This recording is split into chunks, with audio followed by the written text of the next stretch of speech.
ಯೆಶಾಯ 65ನೇ ಅಧ್ಯಾಯ ವಚನ 9-10.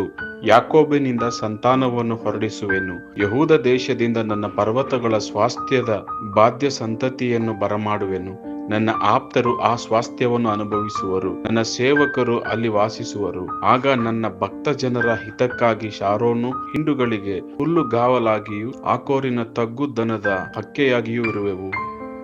Isaiah chapter 65 verse 9-10. I will bring forth descendants from Jacob and from Judah, those who will possess my mountains. My chosen people will inherit them, and there will my servants live. Sharon will become a pasture of flocks for flocks, and the valley of Akshar a resting place for herds, for my people who seek me.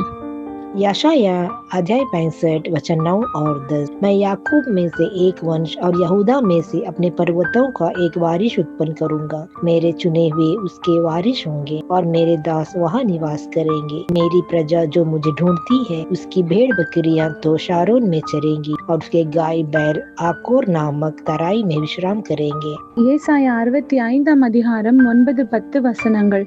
யாக்கோபிலிருந்து ஒரு வித்தையும் யூதாவிலிருந்து என் மலைகளை சுதந்திரிப்பவரையும் எழும்ப பண்ணுவேன். நான் தெரிந்து கொண்டவர்கள் அதை சுதந்திரித்துக் கொண்டு என் ஊழியக்காரர் அங்கே வாசம் பண்ணுவார்கள். என்னை தேடுகிற என் ஜனத்துக்கு சாரோன் ஆட்டு தொழுவமாகவும் ஆகோரின் பள்ளத்தாக்கு மாட்டுக்கிடையாகவும் இருக்கும்.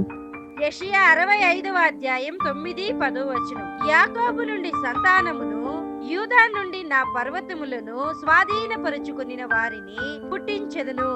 నేను ఏర్పరుచుకొనిన వారు దాన్ని స్వతంత్రించుకొందురు. నా సేవకులు అక్కడ నివసించెదరు. నన్ను గూర్చి విచారణ చేసిన నా ప్రజల నిమిత్తము షారోను గొర్రెల మేత భూమి అగును, ఆకోరు లోయ పశువులు పరుండు స్థలముగా నుండును.